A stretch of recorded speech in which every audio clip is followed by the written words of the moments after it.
What's up, y'all? Welcome to episode 32, I think, of Contemplations with Austin West. Yes, 32. I'm feeling rushed. This is the latest I've ever recorded an episode. It is currently 6:03 p.m. CST here in Austin, Texas.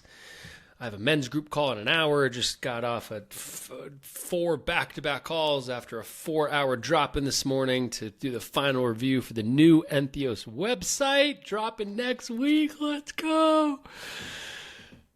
But I'm here. We're doing this. I'm not missing. Not when I got 8 days left. And today's topic, we're changing up the men's group stuff. Men, if you're out there floating around this journey of life alone, what the fuck are you doing, man? We only know ourselves in the face of another man. And so if you're trying to build a healthy relationship, if you're trying to be a good parent, a father, build a business, make more money, men are the way to do it. Surrounding yourself with other brothers that will call you forward, that will give you reflections, that can hold your truth, your shame, your guilt, all the narratives that keep you small and stuck. Join us in the Coliseum. And I'm excited because we're making a lot of changes to the call structure. And tonight we're doing our first teaching call. And the topic, we don't need to go into the full topic, but the thing I want to talk about today is distortion. Distortion. Distortion. At the end of the day, I believe, let me rewind. Any part we have, we've talked plenty about parts, about our wounds, about our traumas, about our stories, our protectors, all of these parts of ourselves. What they hold in the stories they tell is a distortion. So if I have a trauma that happened to me when I was younger, I'll just use my own example. I was molested by a member of my church when I was 12 years old. Somewhere around there. And what that situation did was, because of the trauma that I experienced, I created stories around what I experienced to create a protection mechanism to try to prevent myself from being in a situation in which that experience would ever happen again. Those protectors that were created are the distortions that I started casting on everybody in my life that would be a potential repeat offender of the thing that I experienced. And I create those distortions and conditions to create separation from me in that experience, to close my heart, to avoid intimacy. Let's talk about this in relationships. Let's say that you had a sexual trauma happen to you when you were a kid. The way that might show up in relationship is you're going to project on your partner all of your distortions about what the opposite sex is, because you're looking at life through a lens of trying to protect yourself, a fear-based lens in which it doesn't matter how that person actually shows up. You distort their behavior to confirm whatever story you're telling yourself about the situation, to keep yourself separate, to keep your heart closed, to deny intimacy, to avoid vulnerability. This is what distortions do. And so we talk so often, hold on a second, I'm getting this feels like it's going to turn into a whole framework, y'all. Y'all know I love my frameworks. Okay. So an event happened. We're going to talk about this in real time. So an event happens in your life. That event could be the wound, the trauma, the whatever is created. That event, or a program, whatever it is. That event then creates a belief system. The belief system is the foundation of your perspective of what the world you live in now is, right? So an event happens. That event creates a belief system. That belief system has a story that it's telling. And that story informs your perspective or perception. I'm going to play with that. See which one of those feels better. of life. That perspective is now the lens I'm looking through because of the story I'm telling that's rooted in the foundation of a belief system that started with some sort of event in my life. And now that perspective is the distortion in which we see things. I don't know. I'm creating a new framework in real time. I feel that it just clicked. It feels good. Let me know what you think. Does this feel like it's something? Does this feel like a teachable thing? Let's work through it in real time. Never done this before. This is exciting. Y'all know I love teaching. So an event happens. I was sexually molested when I was a child. That creates a foundational belief that men are not safe. Men are not safe. That is the foundational belief I actually, because that's kind of a... So yeah, men are not safe is the belief that is the foundation of there. And so I start telling myself a story that I cannot trust brothers in this life. I cannot, because it was a man that did this to me when I was 12. And so for so much of my life, I had very artificial relationships with brothers, with men. And so the story I was telling myself about that foundational belief is I cannot trust men. They're going to take advantage of me. They're going to want power over me, whatever the story is in that sense. And so that painted my perspective of who men are in this life, which created a distortion to keep myself separate in the attempt of protecting myself from that ever happening again. I can clean this up, but I hope you're all with me. So distortions, they're the frame that we apply to our life experience in order to prevent the story we tell ourselves, is to prevent the situation that happened to happen again. And so this is happening in all relationships. Every single relationship, because again, your relationships, friendships, family, and romantic partnerships have nothing to do with the other person. They are a mirror that you have called in guise to help become free. What Peter Crone's got a great quote around this.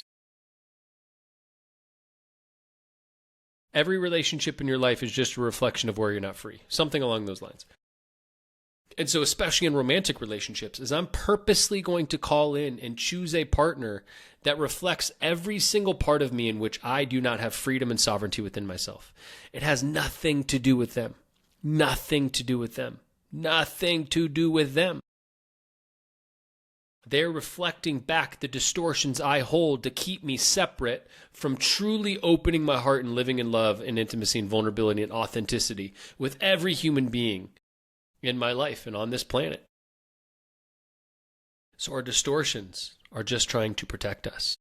And the way that this shows up in relationships, what's been alive, I'll just talk about my own experience. I had these distortions around the feminine in all my relationships because I had this moment happen when I was 11 where I was shamed. And so I thought my desire wasn't okay. I didn't think I was allowed to find women attractive. I was told that I was going to go to hell because of it. And so every time, because that was embedded in me at such a young age, every time I felt attraction towards a woman, I would go into shame and guilt and think that I was literally being scorned by God and I'm going to end up in hell. So it's like, oh no, I can't feel this. And so any part of me that I deny, sorry, I just had a stew. It's spicy in my throat. Any part of me I deny, we can call that pushing it in the shadow, is going to manifest in a shadowy way. And so because I denied that desire is okay for the opposite sex, or whatever your desire in this life is, it's okay for me to be attracted to a woman. I didn't think that for 35 years of my life. And so because I had so much shame around that part of me, how did that manifest in a shadowy way? I couldn't see women for who they really are, for the divine, expressive, feminine that they are, the life force. Nothing is correct. Consciousness doesn't exist unless we come through the portal of what a woman offers. It's like the most magical beings on this planet. Thank you, women. Thank you for existing. It's amazing. Because I couldn't see women in that way, I distorted, because a woman is who I believed was my story, took my power away from me by denying and shaming and guilting my desire. So because that experience was with a woman, I wanted power over women because that is how I created safety for myself. And so I distorted them. And I needed them to look and be a certain way. I sexualized and objectified women to create separation that denied my intimacy that I really wanted with women. I hope that came through clean because there's a lot of lessons in that.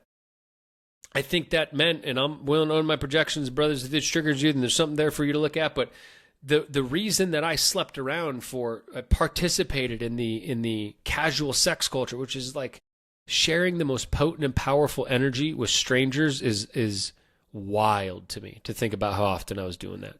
Wild. It is the most sacred thing in the world. Universe, cosmic. It's the most sacred life force ever. Life is literally born of that energy. And to freely exchange that with strangers, with no love, with no attachment, no presence, with no intention, it's like I'm not here to tell anybody how they need or should be living. And the more intentional I become with that energy, again, 334 days today of retention. I have learned so much from this practice of what it means to give that life force away to anything outside of me that isn't in alignment to the frequency of what I desire my life to look and be like. And so I will never give that energy to anything again unless it is the woman that I am meant to live the rest of my life with. And I know who I meet next is going to be that, because the level of intention that I have given this process, claiming what it is, how important this is to me, the high frequency that comes from these states of being. And when we share that energy in an unconscious way, it becomes leaky. And when our energy is out there like that, how can I actually be in the integrated version of me to build a life of value and purpose? And yeah. And so because I was living my life that way, objectifying and sexualizing constantly, because it was in the guise of wanting power over, that's what I believe that culture is, from the men's side at least. We're doing it because we want power over. There's a darkness to it. There was a darkness in me, at least. I'm not going to project my shit on other men. And I had to confront that part of myself. But it was all rooted in the distortion in the way I saw the feminine, because I believed they wanted power over me. Because the story I was telling myself of what happened to me at a young age. So, anything that you might be struggling with inside of your relationship, if you're a man and you're struggling with attraction inside of your relationship, that is the distortion that you are creating in order to keep yourself separated from the depth of love, vulnerability, and intimacy that desire is calling you into. Because remember, if you listen to the Desire podcast, desire is not right or wrong. Desire is pulling us towards teachings. So if I'm in a committed relationship, if I claim that I choose this woman, and then I start to be tempted, I start to desire something outside of the container with that woman, that desire is showing me the teaching in which I have distortions to seeing the person that I have committed to for the divine being that they actually are. And so I get leaky. Instead of confronting that distortion I have within myself that prevents me from seeing the person in the way. And we live in a free will universe. Every choice you make, you get to make. And so you can choose to confront the distortions we have, or you can choose to live by them. All I care about, and I will echo this likely every podcast, is make the choice consciously. If you are not making every choice in your life consciously, that is what leads to your suffering. And so there might come a point where you're like, wow, I know that this is a distortion, and I'm not willing to look at myself and do the work around this to overcome that. And so set that person free. Or commit to looking at it. Going into the depths, going into the shadows, learning to love that part of you. I feel like I'm being a little cryptic, but I hope I'm getting the point across. Maybe it's because I feel like we're teaching on this tonight, and I don't know. I don't know why.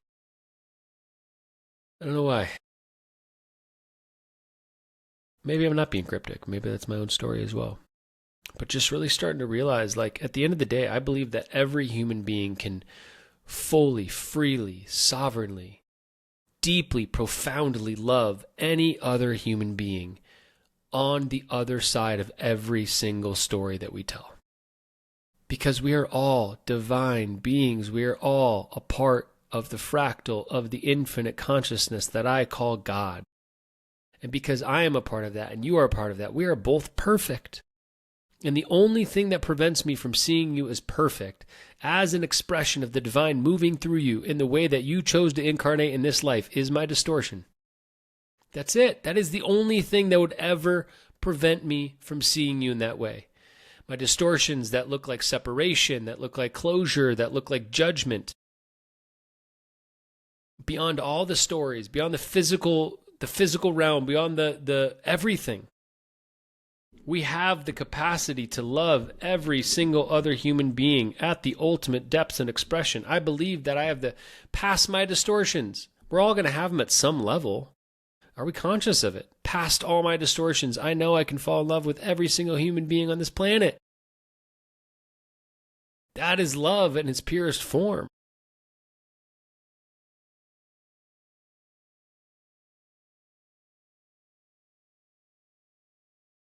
That feels complete. A little scattered. Kind of brought the energy of the day with me, so I hope this lands. But appreciate y'all being here. See you tomorrow for episode 33. And as always, be blessed.